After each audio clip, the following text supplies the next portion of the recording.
Ya, masuk. Baik, saya Udah masuk silahkan record kepada ini. Pak Pendeta Elia untuk Oke, saya langsung ya. ya Bapak.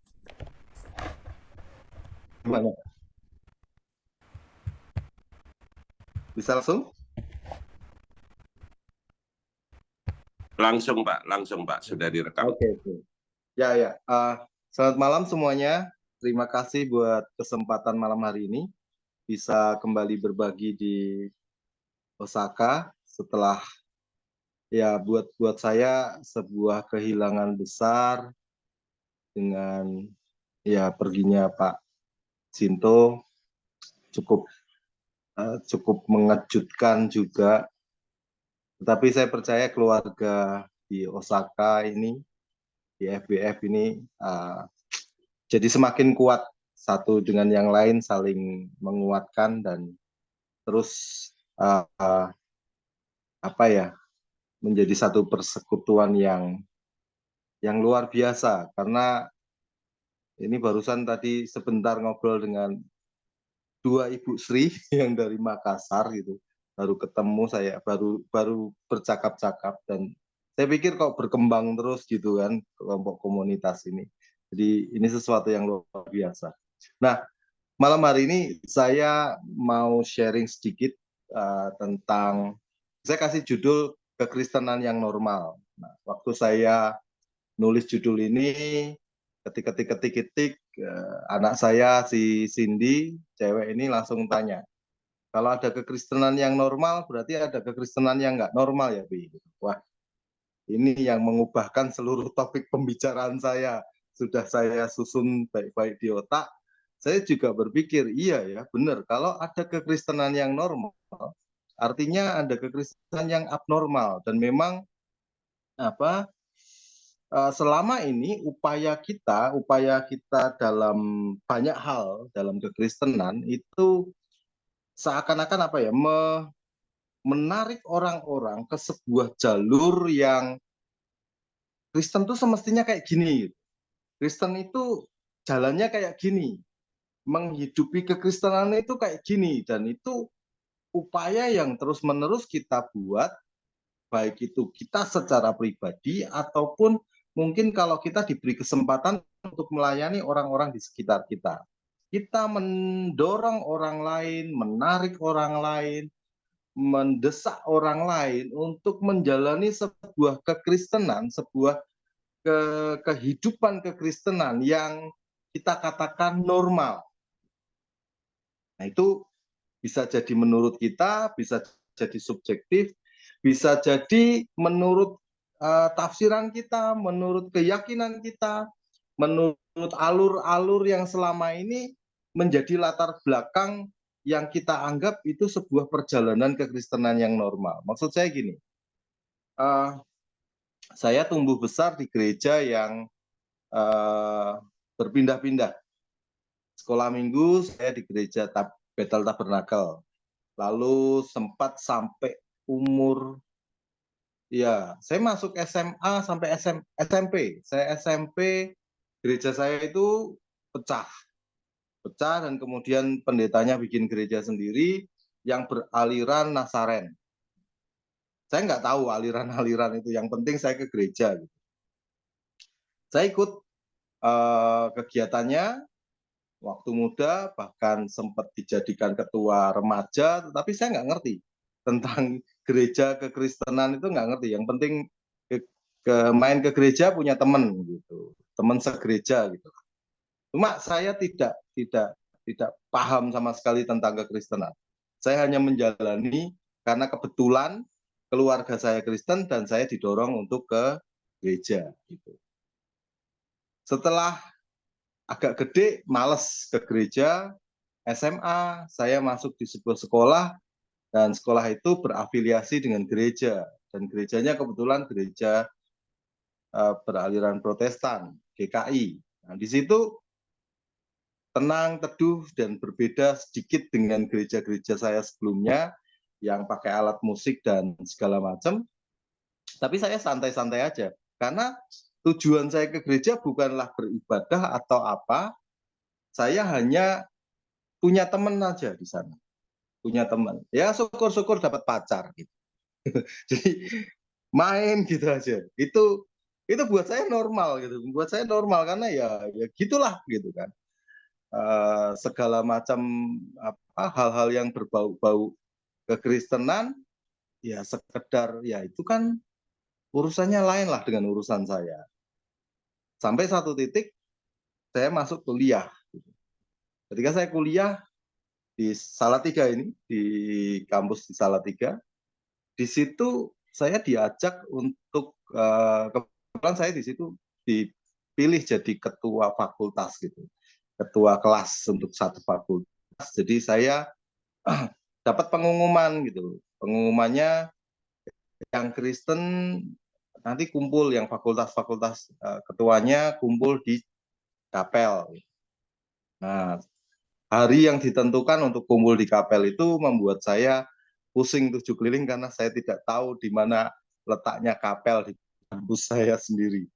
Saya keliling-keliling, tanya sana, tanya sini, ketemulah saya sebuah bangunan kecil, luar biasa bagus, teduh, isinya karpet, dan semua orang pada duduk di bawah, dan saya duduk di belakang, saya ngamat-ngamatin aja gitu.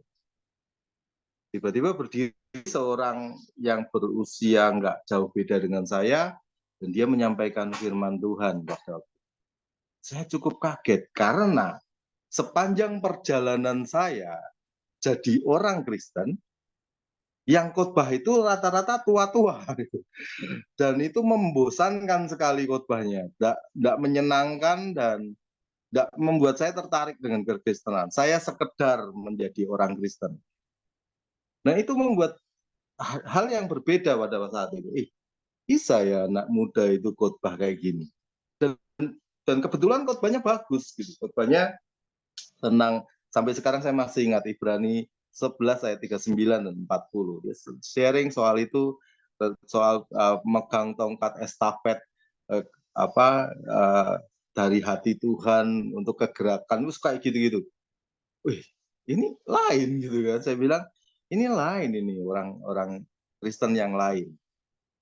Dan sejak saat itu saya cukup dekat dengan ya saya sebut sahabat saya ini, sampai saya rela tinggal di rumahnya. Dia kebetulan orang Salatiga yang rumahnya cukup jauh dari kota Salatiga, agak keluar dari kota Salatiga.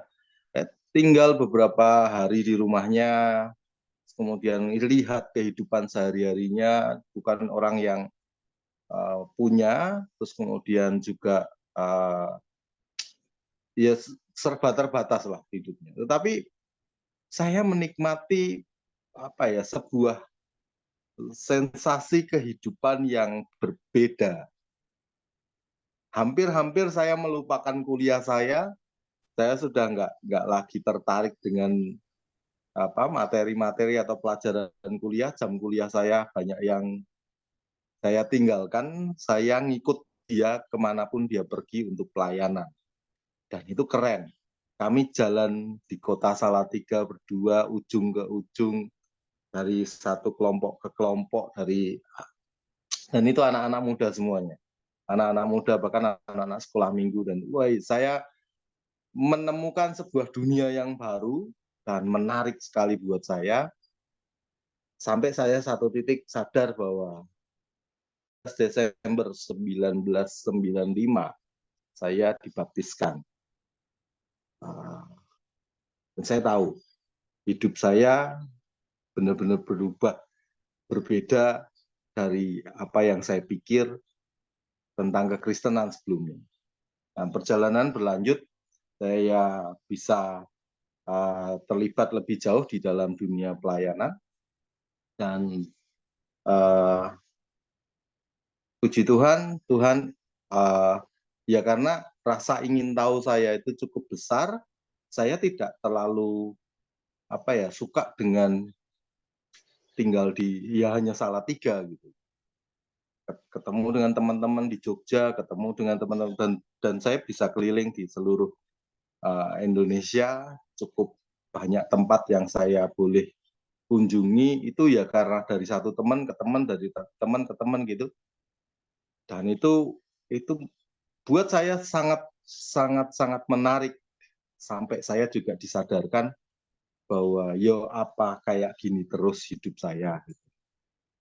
Wong saya tidak tinggal di gereja, saya tidak di bawah naungan gereja, saya pelayanan itu ya kayak orang jalanan gitu ya, asal pelayanan gitu, kemanapun, tembus-tembus dimanapun ya saya jalanin aja gitu, tidak berpikir apakah itu nanti akan jadi masa depan saya atau gimana, nggak berpikir. Bahkan pada saat itu kami yang sudah terlibat di pelayanan itu sudah sampai pada satu titik pemikiran kita nggak akan nikah demi demi pelayanan gitu pada saat itu.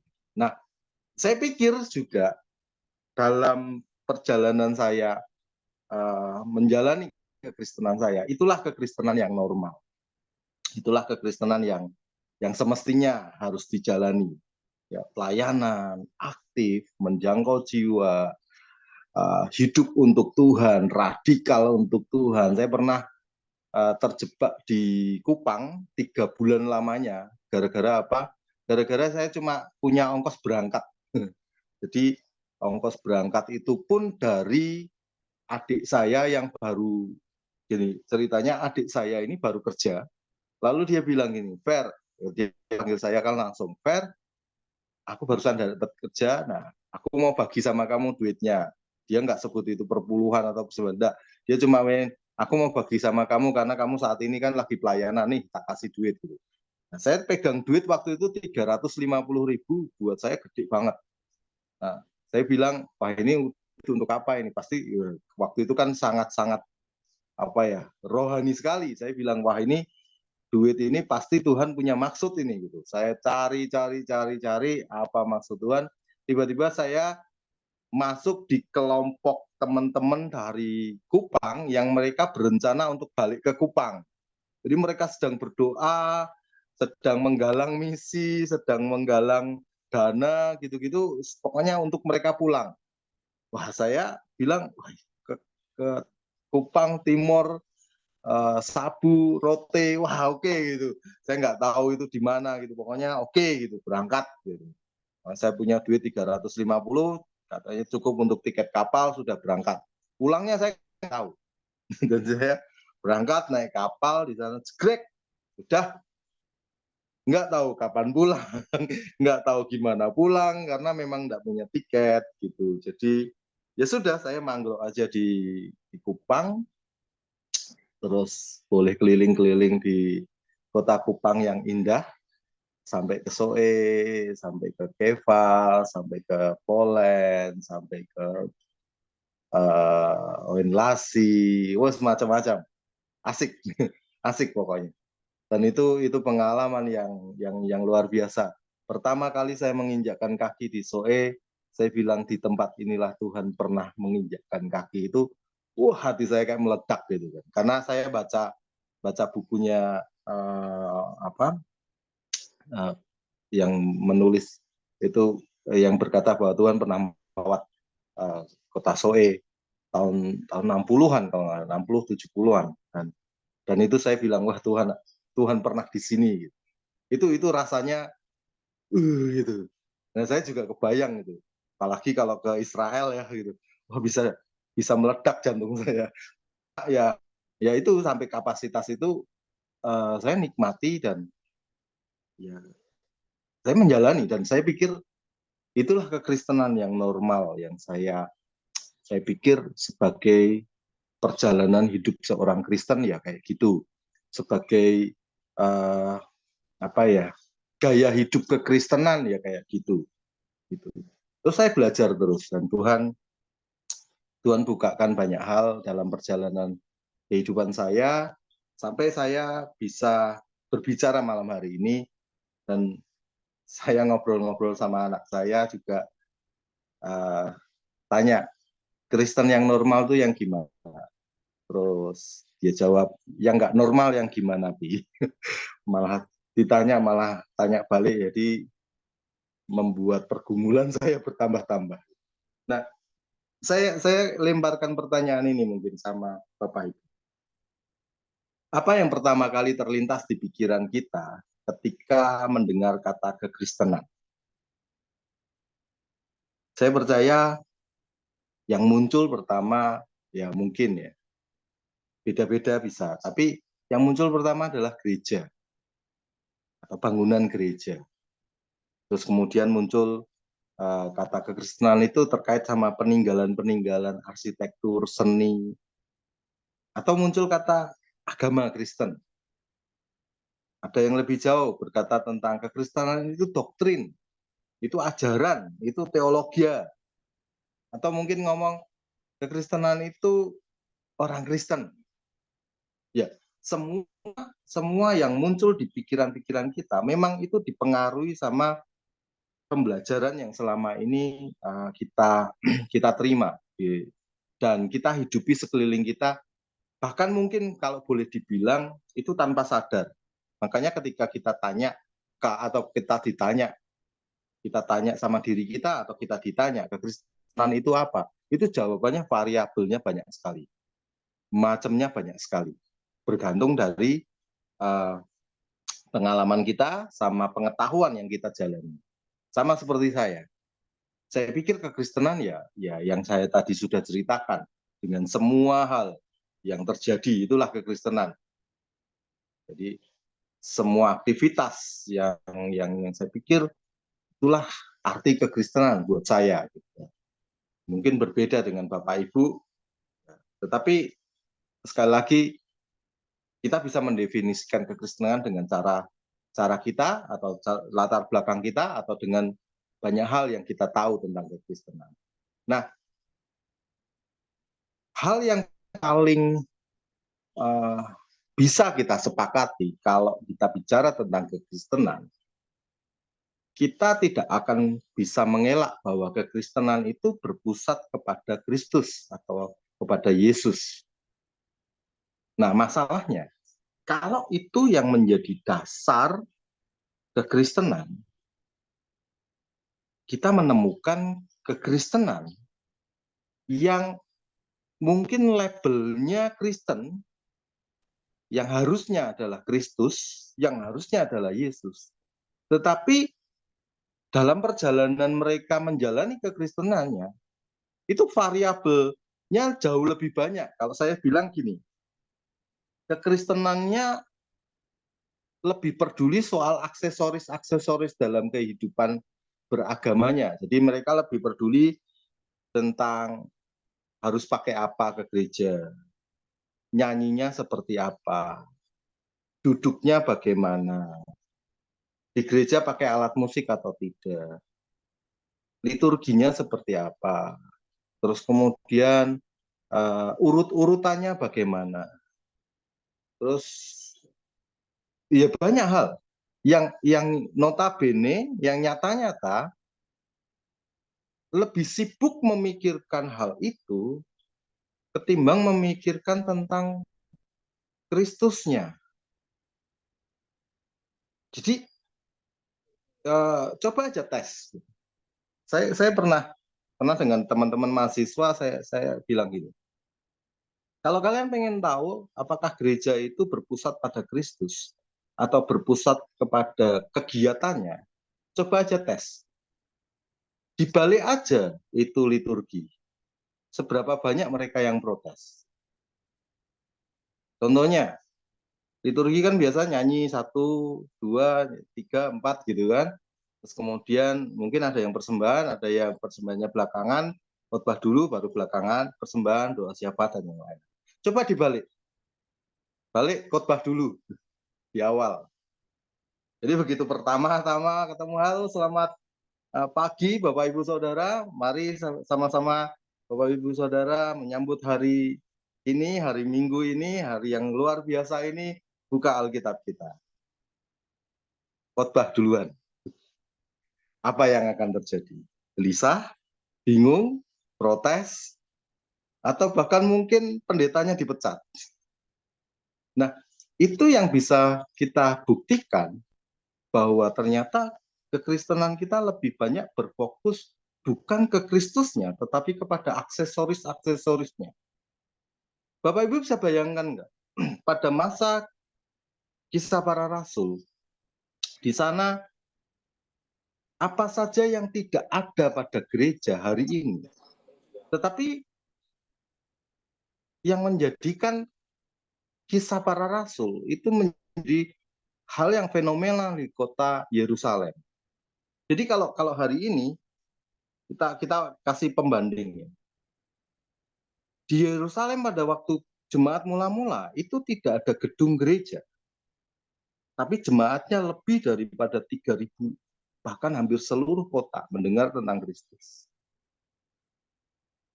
Di Yerusalem pada saat itu tidak ada Alkitab yang sama seperti kita, dengan berbagai versinya. Tidak. Bahkan mereka buku Alkitab pun tidak ada, yang ada Taurat, dan pemegang Taurat imam-imam. Untuk jemaat yang berkumpul, jemaat mula-mula saat itu, mereka sama sekali nggak punya akses untuk membuka Torah. Mereka hanya sebagai pendengar-pendengar. Tetapi pengetahuan mereka tentang firman Tuhan yang langsung disampaikan oleh rasul-rasul, itu mengubahkan kehidupan mereka. Hari ini kita punya banyak terjemahan Alkitab. Alkitab kita di rumah, punya saya Alkitab itu ada sekitar berapa versi itu? Ada hampir 10 versi. Dan saya bertanya, dengan Alkitab sebanyak ini, berapa banyak yang mengubahkan hidup saya? Sementara di Yerusalem tidak ada Alkitab. Tidak ada bangku, tidak ada mimbar, tidak ada sound system, tidak ada musik, tidak ada acara liturgi. Tapi tiap-tiap hari Alkitab mencatat, jemaatnya ditambahkan.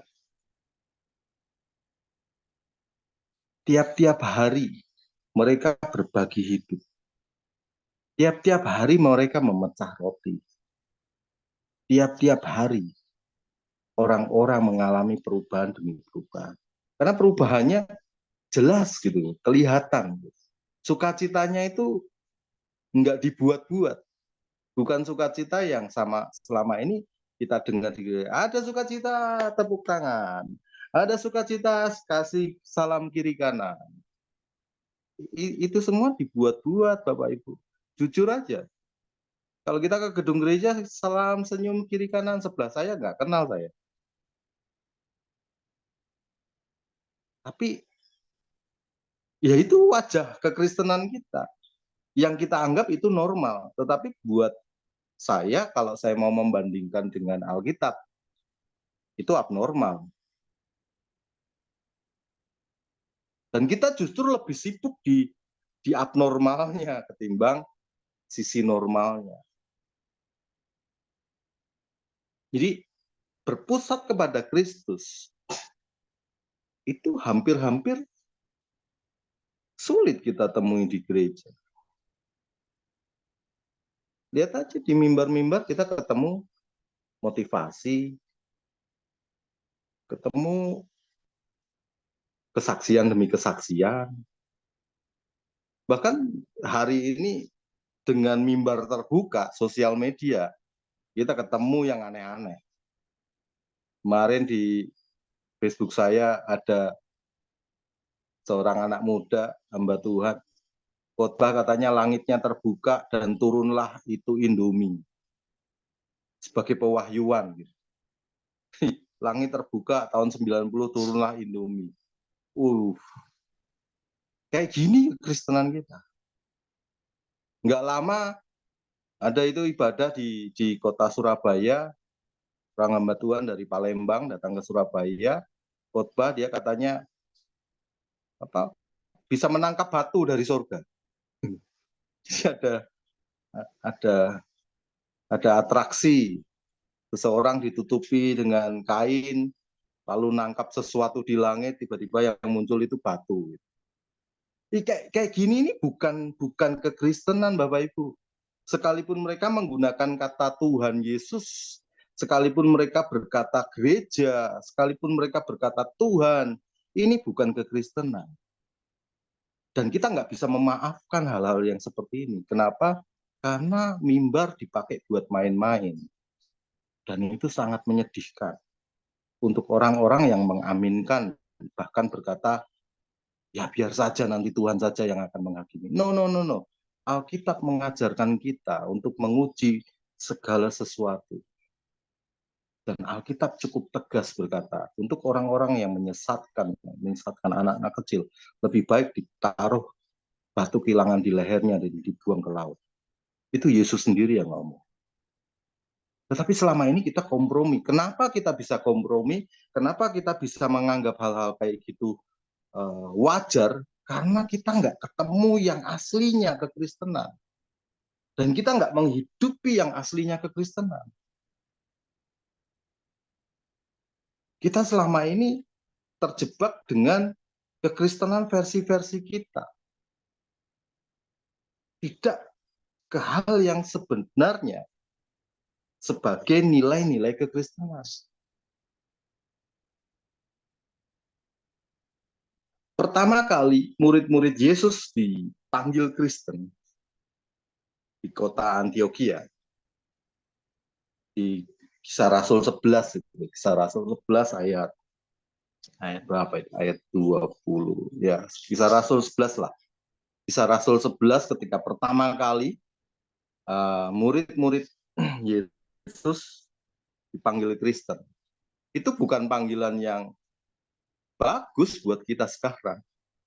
Pada saat itu adalah panggilan ejekan, cemoohan. Oh, dasar kamu pengikut Yesus. Gitu. Nilainya berbeda dengan sekarang. Mereka yang menjadi pengikut Yesus, sekalipun dicemooh, bahkan sampai pada titik mereka dianiaya dan mati sebagai pengikut Kristus, mereka tetap teguh, tetap berdiri kuat, tetap bertahan, sekalipun nama mereka tidak akan diingat oleh orang-orang lain.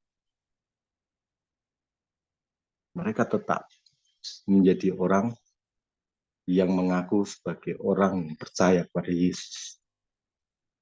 Sekalipun dunia menyingkirkan, mereka tetap berdiri di keyakinan. Nah, itu yang mungkin kita pertanyakan sama diri kita. Seberapa kuat kita berdiri sama keyakinan kita ketika hal-hal yang tidak baik terjadi sama hidup kita. Ada lagi sebuah kesaksian Alkitab tentang orang Kristen awal di Kisah Para Rasul. Kisah Rasul 4. Ya, Kisah Rasul 2 dan Kisah Rasul 4 itu kan bicara soal jemaat mula-mula. Tapi di Kisah Rasul 4 ini ada yang menarik. Kisah Rasul 4, ini saya oret-oret asalnya ayatnya.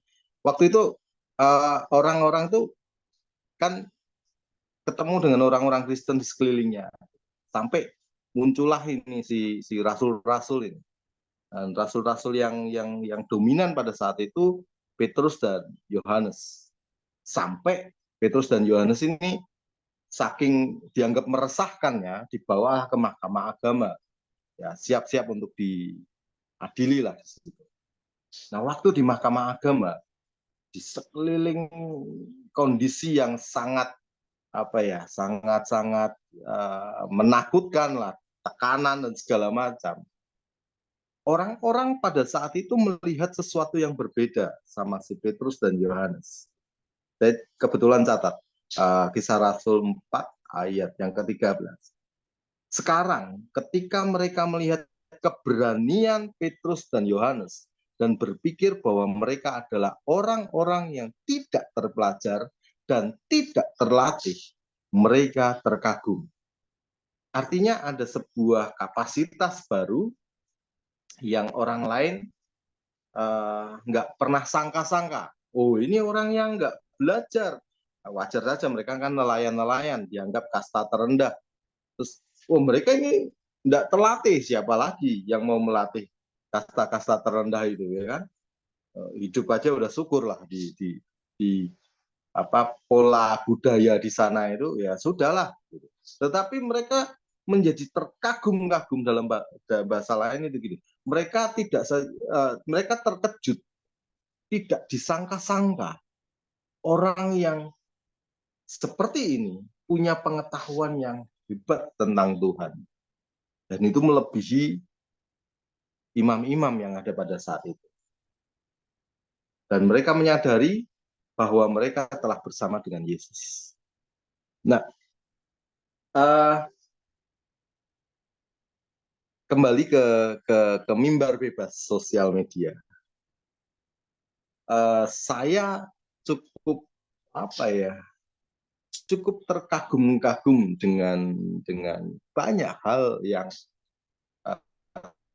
terjadi di sosial media. Tetapi saya melihat gini, saya cukup banyak belajar di sosial media. Sekali lagi, saya ketemu dengan Pak Sinto juga dari Facebook. Saya sangat kagum dengan orang-orang yang kalau boleh dibilang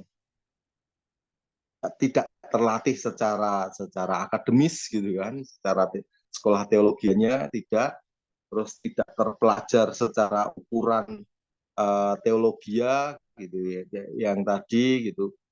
Tapi daya nalar mereka, pewahyuan yang mereka sampaikan, atau bahkan komunikasi yang mereka sampaikan itu kalau boleh saya katakan lebih dari rata-rata. Maksudnya rata-rata itu orang-orang yang sudah sekolah teologi. Saya pengajar di sekolah teologi dan saya tahu kapasitasnya anak-anak mahasiswa saya.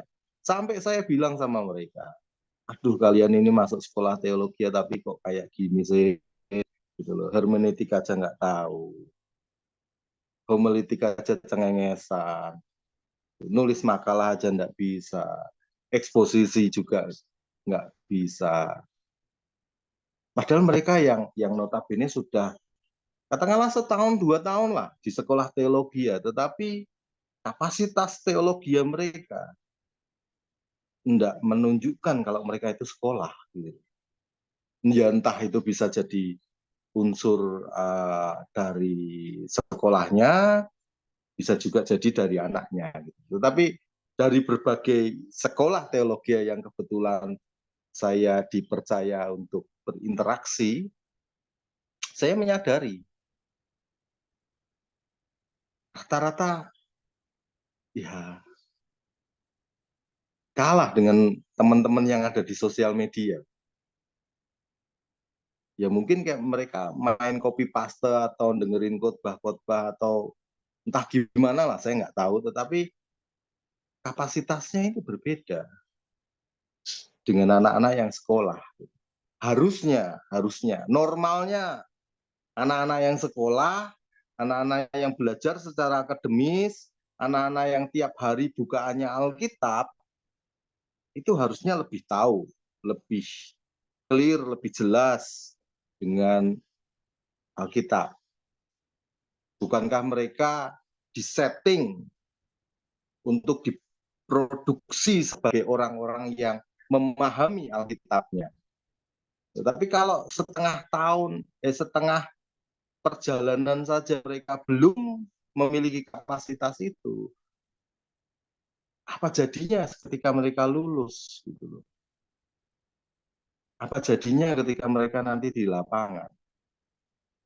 Kan cukup menyedihkan. Nah, kita sama-sama berdoa, kita sama-sama berupaya keras untuk ya setidaknya mengembalikan fungsi-fungsi yang apa ya? Yang melenceng ini kepada hakikatnya. Fungsi gereja kepada hakikatnya, fungsi sekolah teologi kepada hakikatnya. Teman-teman atau anak-anak yang memang punya hati pelayanan itu memang benar-benar mereka akan di jalur pelayanan. Kenapa saya ngomong kayak gini? Karena gini, hampir tiap tahun sekolah teologi itu kan meluluskan anak-anak STH. Belum lagi ya S2, S3. Kemana mereka? Yang anak-anak STH yang seangkatan saya saja, yang masih bertahan di pelayanan itu bisa dihitung jari. dan yang lainnya lebih milih berkarir. Ya entah itu berkarir dimanapun kan sebenarnya nggak apa-apa, nggak menjadi masalah gitu kan. Itu masih toh jadi pelayanan. Tetapi balik lagi dong, mereka masuk sekolah teologi kan tujuannya untuk melayani, yang notabene melayani gereja, di dalam gereja, bukan di tempat luar. Kalau memang mau fair, ya STT-nya harus memang membuka diri bahwa pelayanan ini tidak di gereja, dan perlengkapilah anak-anak itu dengan materi-materi yang di luar zona-zona teologi yang padat itu. Perlengkapilah mereka untuk siap tempur di lapangan. Kalau mereka mau berkarir, ya perlengkapi mereka dengan kapasitas-kapasitas sesuai dengan kebutuhan pasar. Ya, kenapa kita melihat universitas itu berkembang begitu rupa? Di kampus Satya Wacana ini ada berapa jurusan, berapa fakultas yang muncul akhir-akhir ini. Kenapa? Karena mereka berupaya untuk menjawab tantangan pasar, tantangan dunia. Secara akademis, secara praktisi, mereka terus berlomba-lomba untuk terus menyesuaikan, relevan terhadap apa yang terjadi dengan dunia. Nah, STT dari dulu sampai sekarang, nggak tahu sampai Tuhan Yesus datang, mungkin sama aja. Wong, saya kalau boleh cerita, diktat saya kuliah, diktat saya itu warisan dari senior-senior saya 2-3 tahun yang lampau. Dan itu nggak berubah. Dan mungkin sampai menyedihkan. Artinya tidak terjadi perkembangan pengetahuan, tidak terjadi perkembangan berikutnya untuk dosen-dosen yang mengajar berikutnya. Nah, siswanya mau diharapkan apa kalau dosen-dosennya juga tidak berkembang?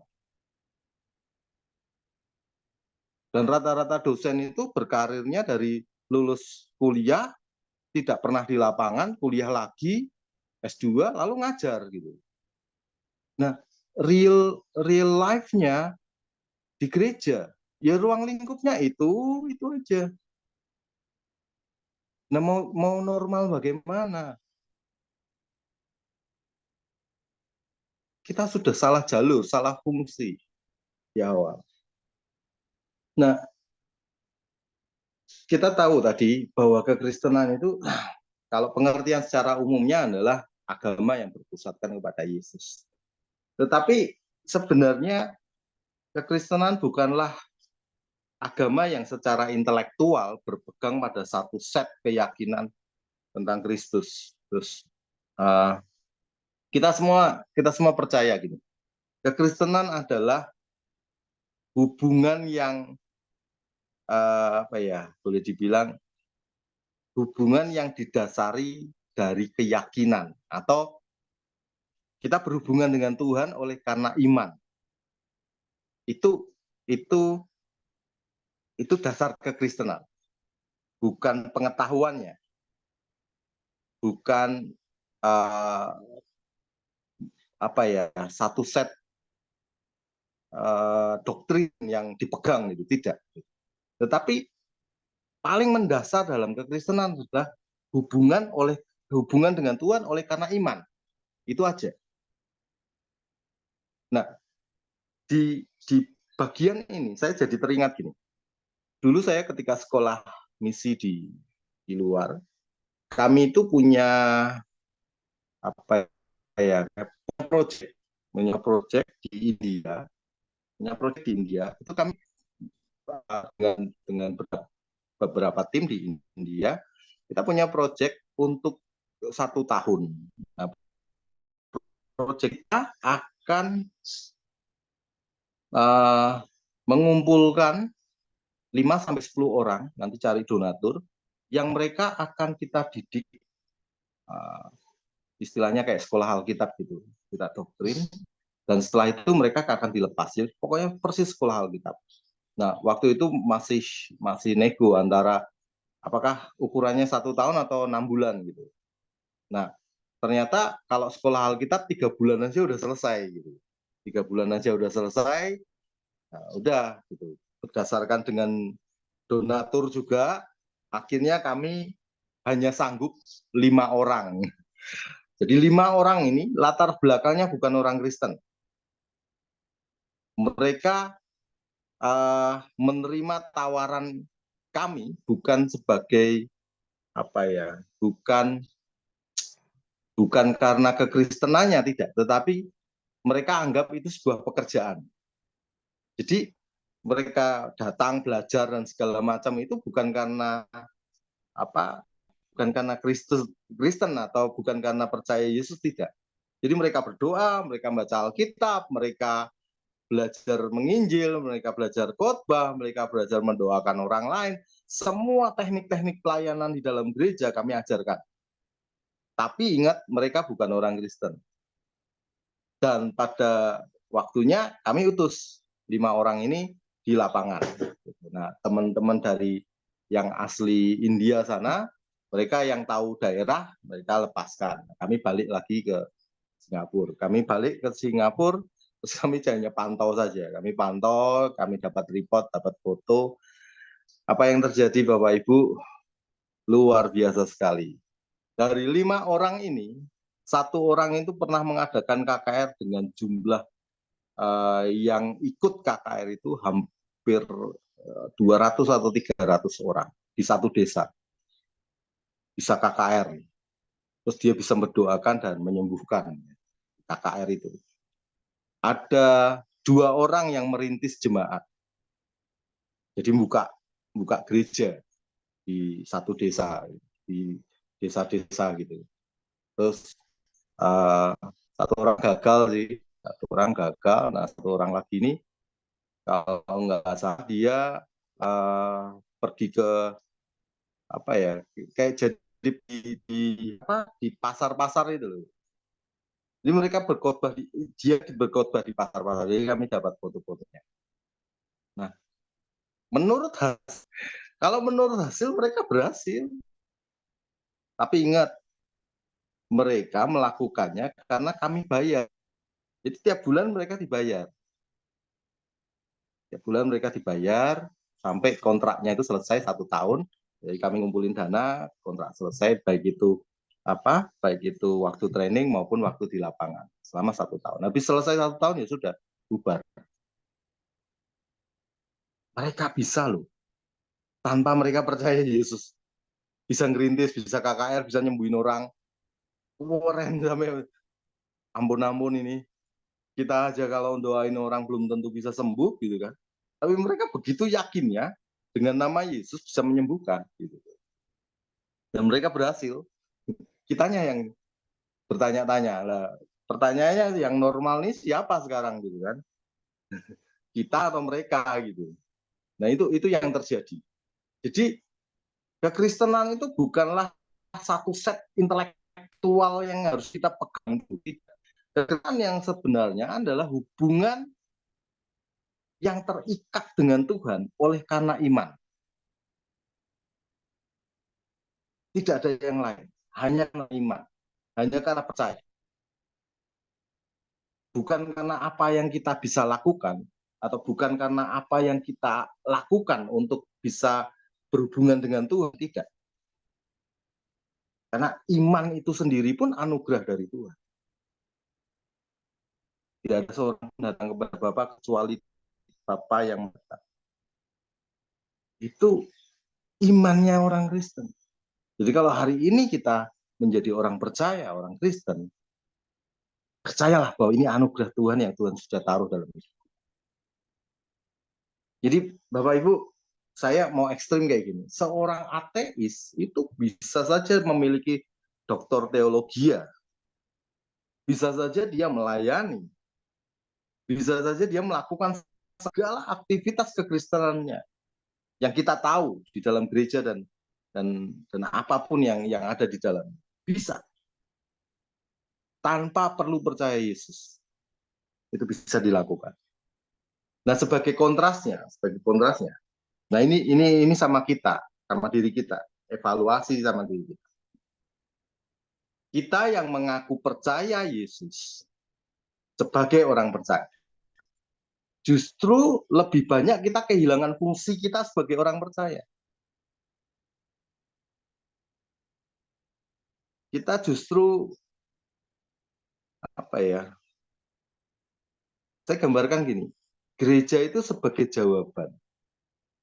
Tetapi coba periksa sekali lagi, benar enggak gereja sebagai jawaban? Saya baru saja kemarin pas liburan dengan anak saya yang gede, William, kami pergi ke satu desa di Pekalongan, ternyata desa di atas, di wilayah Pekalongan ini, itu di semua kabupatennya, ya, di banyak kecamatan di sana. Itu bahkan dibilang gini, di seluruh kecamatan yang dia ada, itu hanya desanya dia saja yang ada gereja. Yang lainnya enggak boleh. Bahkan orang Cina mau jalan aja enggak boleh. Itu satu kecamatan. Kecamatan, gerejanya cuma ada dua. Gerejanya dia sama GKJ. Terus, waktu kita sharing,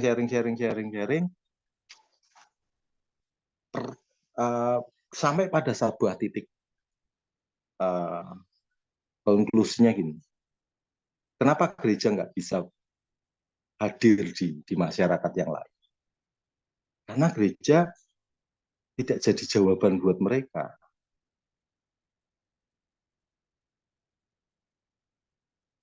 Gereja tidak memberikan apa-apa sama mereka. Bukan memberi materinya, bukan memberi, enggak. Gereja tidak menjadi solusi. Di sana ada sekolah, ya, sekolah di bawah yayasan Kristen, gurunya cuma dibayar 75.000. Terus apa? Kalau dibilang di bawah garis kemiskinan, mereka kok ya miris gitu. Sementara kalau kita lihat gereja-gereja kan penuh dengan semua apa ya? Semua hal yang kita cari mungkin banyak gereja yang memilikinya. Tapi saya ketemu orang-orang yang dengan tulus melayani tanpa punya apa-apa. Hampir tidak ada akses sama sekali untuk mana-mana. Kemarin anaknya ini pinter, mau lulus SMP, mau sekolah SMK. Orang tuanya nyari sekolah sampai ke Semarang, sampai ke Salatiga. Kasihan sekali. Waduh.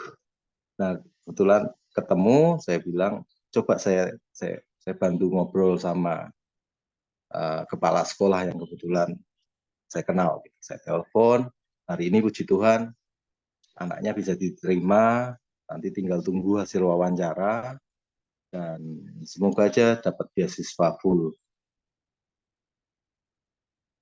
Orang tuanya sampai nangis. Kok bisa ya? Gitu. Saya sudah kemana-mana. Saya sudah mencoba. Gitu. Semua hal yang saya tahu. Nah, saya cuma ngomong gini, karena gereja itu terang yang ada di bawah gantang. Tidak pernah memberi jawaban terang itu kemana, di mana, di kegelapan yang mana. Atau mungkin gereja itu garam, tapi garamnya ngumpul, membeku jadi batu. Yang seharusnya garamnya itu larut. Garam ada di tempat dimanapun dia ada, dia bisa larut dan bisa menggarami. Tetapi kebanyakan garamnya ngumpul, jadi membatu. Jadi bicara soal terang, bicara soal garam, bicara soal gereja, bisa bilang kehilangan fungsinya.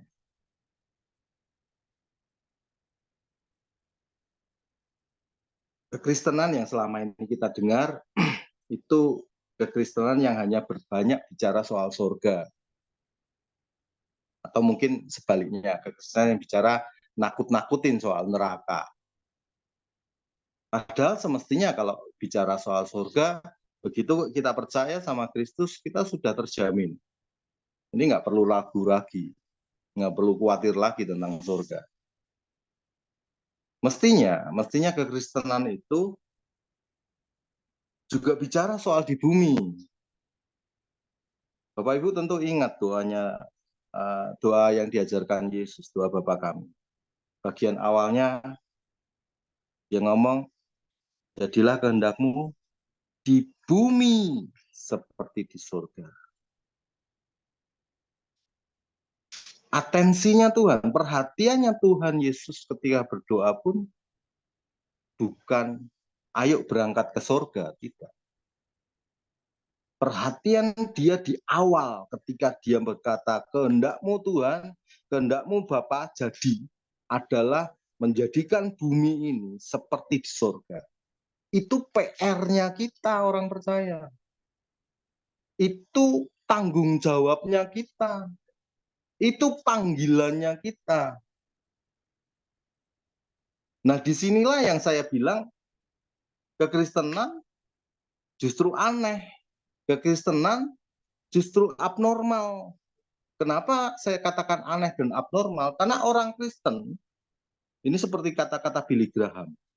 Dia bilang, orang-orang Kristen itu lebih siap ke surga daripada hidup berdampak di muka bumi. Kayaknya itu kayak apa packing mau pergi ke surga gitu. Kalau memang kayak gitu ya silakan duluan gitu. Toh nggak banyak, nggak ada orang yang mau buru-buru ke surga ternyata. Nah, gara-gara itu makanya mereka jadi nggak berfungsi ketika ada di bumi ini. Harusnya panggilan kita itu jelas. Jadi kehendakmu ya Bapa di bumi seperti di surga. Bukan orang-orang bumi siap-siap berangkat ke surga. Tidak. Nah, ini orang-orang yang salah didik. Kekristenan kita jadi bilang, kalau saya boleh bilang, kekristenan yang salah didik. Tidak diajarkan bagaimana hidup di bumi yang mendatangkan surga, tetapi lebih banyak diajarkan siap-siap ke surga. Tapi mau buru-buru. Jadinya bikin kisruh, bikin kacau. Harusnya kita menyadari fungsi kita yang paling mendasar adalah menjadikan bumi ini seperti di surga. Dengan apa? Dengan segala fungsi yang Tuhan sudah percayakan sama hidup kita. Dengan kapasitas yang Tuhan sudah percayakan sama hidup kita. Nah, bicara soal fungsi dan kapasitas saya akan akhiri karena saya pakai Efesus 4. Efesus 4 ayat 1 itu bicara gini. Efesus 4 ayat 1.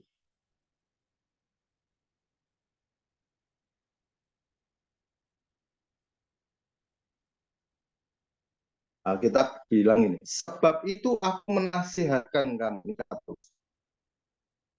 aku orang yang dipenjarakan itu, supaya hidupmu sebagai orang-orang yang telah dipanggil berpadanan dengan panggilan itu. Atau dalam bahasa yang lain, hidupmu sebagai orang-orang yang percaya itu sewajarnya lah sebagai orang percaya.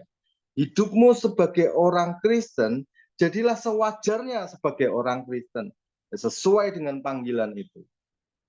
Sesuai dengan kamu kalau mau disebut Kristen, ya sesuailah hidupmu seperti Kristenmu. Itu saya pakai versi-versi saya untuk menerjemahkan ayat ini. Dan ketika saya baca seluruh konteks Efesus 4 ini menarik sekali. Kalau Bapak Ibu nanti sempatkan baca Efesus 4. Efesus pasal 4 ayat 1 sampai 16 itu bicara hubungan vertikal. Itu Paulus menasihatkan banyak pada jemaat di Efesus pada saat itu untuk memiliki satu kesatuan dengan Tuhan, satu Tuhan, satu roh, bukan satu kesatuan dengan Tuhan. Tapi di situ juga dibilang bicara soal kapasitasmu itu sudah Tuhan kasih gitu. Di ayat 7 itu nanti Bapak Ibu bisa lihat Tuhan itu sudah kasih masing-masing kapasitasnya, dan masing-masing kapasitas itu seperti puzzle yang disiapkan Tuhan untuk setiap orang berfungsi. Ya, nah bicara soal fungsi, bicara soal puzzle, saya jadi teringat gini. Kenapa sih gereja menjadi abnormal? Karena gini, gereja tidak memahami bahwa setiap orang-orang percaya yang ada di dalamnya itu adalah sel-sel yang hidup, atau dalam bahasa Alkitab batu-batu yang hidup. Alkitab 1 Petrus kan bilang batu-batu hidup yang disusun sebegitu rupa untuk bangunan kemuliaan Tuhan. Nah, sel-sel yang hidup ini tidak dikenali identitasnya. Butuh mikroskop surgawi untuk melihat sel-sel ini ya, dalam hidup kita. Nah, gereja tidak mengenali itu.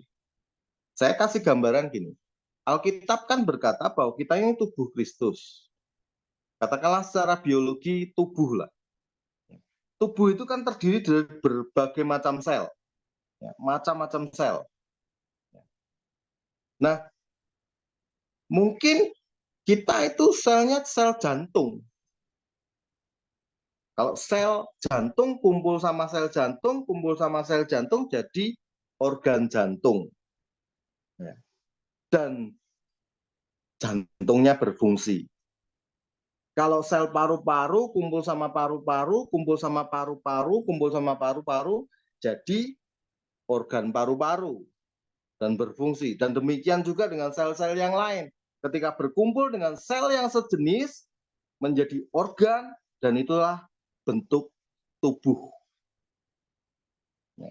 Nah, yang terjadi hari ini, kita ada sel, ada kelompok sel, ada macam-macam bentuk kelompok-kelompok, tetapi bukan sejenis. Makanya jadi kanker.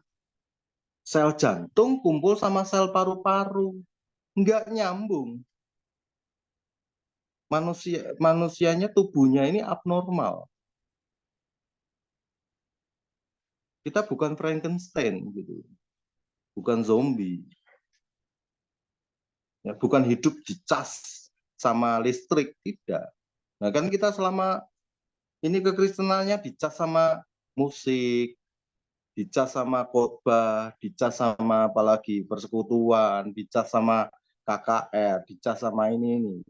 Begitu selang-selang casnya itu dicabut, kita kayak zombie gitu. Kita nggak tahu mesti ngapain.